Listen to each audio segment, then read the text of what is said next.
Have you just signed up to your first gravel race or event? Or perhaps you've always wanted to try one out? Today, we're going to share our top 6 tips we wish we'd known the first time we crossed the start line. Gravel racing is more popular than ever, with many races oversubscribed and big names competing at pro-level races like Unbound. In 2021, BikeRadar joined the masses as myself and my beautiful colleagues Robyn and Felix Smith competed in gravel events across the UK as part of our Gravel Diaries series. Don't forget to check out the playlist in the description or the card above to watch how we got on. And if you have a gravel race you're preparing for this year, make sure to tell us in the comments.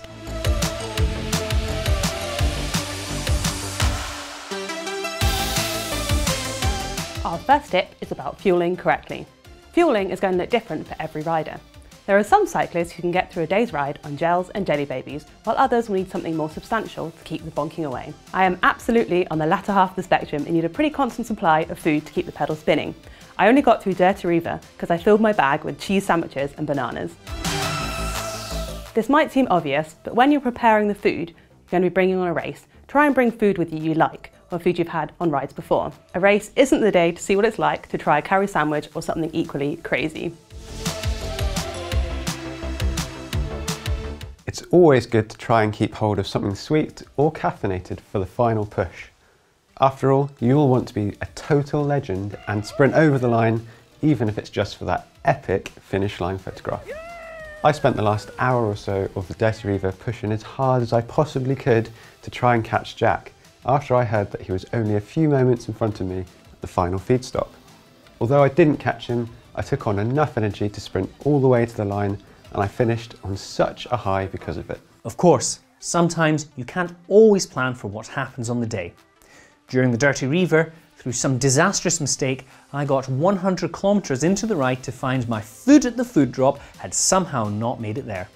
Luckily, there was loads of food and I filled up on over 20 fig rolls, crisps and sweets. You're a greedy boy, Jack! Still, I really missed having proper food and could definitely feel it by the end of the race, not least because I ate so many figs.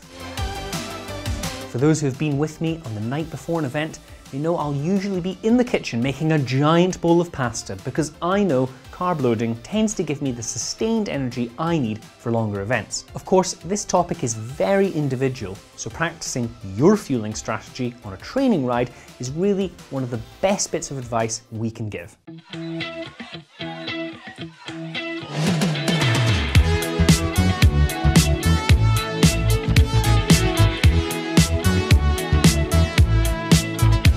Some races, such as Unbound and when Felix took part in the Rift in Iceland, there will be actual pros fighting it out for podium finishes. However, for the rest of us, gravel racing is as much about enjoying yourself as actually competing. In events like Grinduro, there is a culture of riding at party pace between the time stages and actually enjoying the scenery around you and meeting other riders. Grinduro is a weekend-based event and is much like a festival, with food, live music, social areas and loads of like-minded people to meet. I met a BikeRadar fan on the Dirty River who I ended up having a lovely chat with, and the miles seemed to fly by. So while you might be feeling tired and questioning why did I even decide to do this in the first place, I'd recommend saying hello to other riders around you. It's also always worth getting as many free goodies as you can from the bike stands too. You can end up with bells, nutrition bars, pens, weird hats, stickers and tote bags, so wherever you go, people can know you took part in a very cool and very tough gravel race.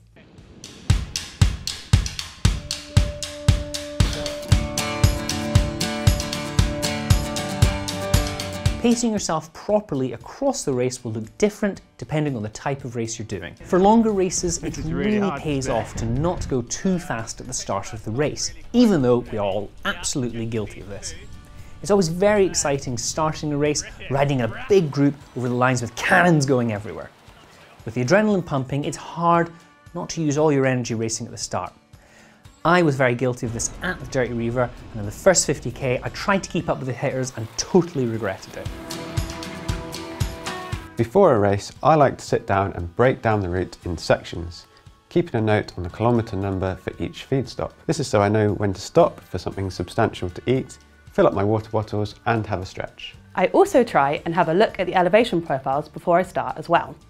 I love to know where all the hills are exactly so I, and my Garmin, can count them down to the end. It helps to know which hills you can sprint up and which ones you can sit back and spin over.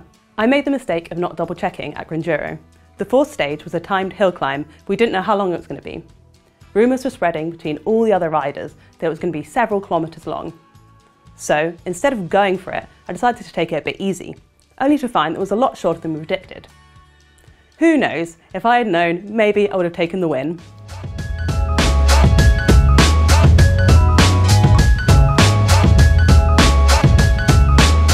Now this one might seem a bit obvious, but make sure the gear you're taking with you is gear you've used before and trust it to work. It might be tempting to treat yourself to a brand new pair of shoes or a puncture repair system or even gloves for your first event in the hope that it will give you the edge. But the reality is that you really want to be making sure that you're using gear that you trust and that you've used before. Gravel events are notoriously tough on tyres, so if there's one bit of kit I want to fully put my trust in, it's my puncture repair kit. If you want to know what I took with me, check out my Gear of the Year for 2021 in the card above me. Talking of gear you trust, there is one item on a bike I would never go without. My beloved Pro Stealth Superlight saddle. If you're spending a day bumping over potholes, it definitely pays to use a saddle that you already know works for you. Also, it's always a good idea to do a pre-pack of what you're planning to take with you on the day, to make sure it all fits in your bag and it isn't too heavy. I took way too many clothes in Grinduro. It was actually very warm, so I ended up dragging around a coat and a soft shell all day. You know, Wales in July is never easy to judge. At Grinduro, we saw every type of bike, from full suspension mountain bikes to single speeds to my Genesis Tour de Fer. We made a whole video about our favourite bikes at Grinduro, so make sure you check out that one. I was perhaps a bit underbiked on the Tour de Fer, but it made it round with only one puncture, so it was still good. You can always adapt the bike you have for different races. I was riding a Genesis Fugio 30 for the races we did. For an event like Grinduro, the Fugio's wide tyres, flared bars and dropper seat posts were perfect for getting a bit shreddy.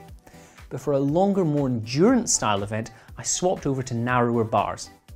Narrower bars feel more comfortable for me and gave me an added aero benefit, which over 200 kilometres probably really helped. As with a lot of gravel riding, you can ride whatever bike feels best for you. There isn't one right bike.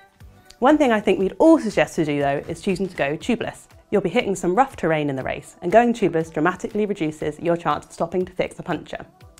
I saw this firsthand at the Dirty Reaver on the first descent when there were literally 20 or 30 people stopped with punctures at the side. Felix punctured at Grinduro and it was pretty quick to stop, put a plug in, pump it up and get back racing.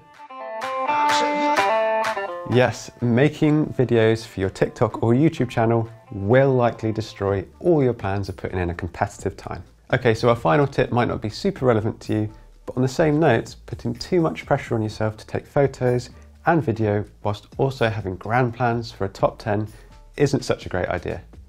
Of course, in normal circumstances, you might have expected to see us smashing the times on these events, but time spent chatting to camera, adjusting GoPro mounts and swapping batteries really add up. For context, I rode the Dirty Reaver back in 2017. Back then it took me around 9 hours with no filming at all. This year it took me almost exactly 11 hours. But then again, if it's not on YouTube, did it really happen? While it does actually take more time and effort than you think to film while you go, if you aren't interested in that top 10 spot, it's really fun to look back at an event as it can sometimes be a bit of a blur. For even more epic events in far-flung countries, you won't regret stopping to admire a view or take some Insta bangers along the way.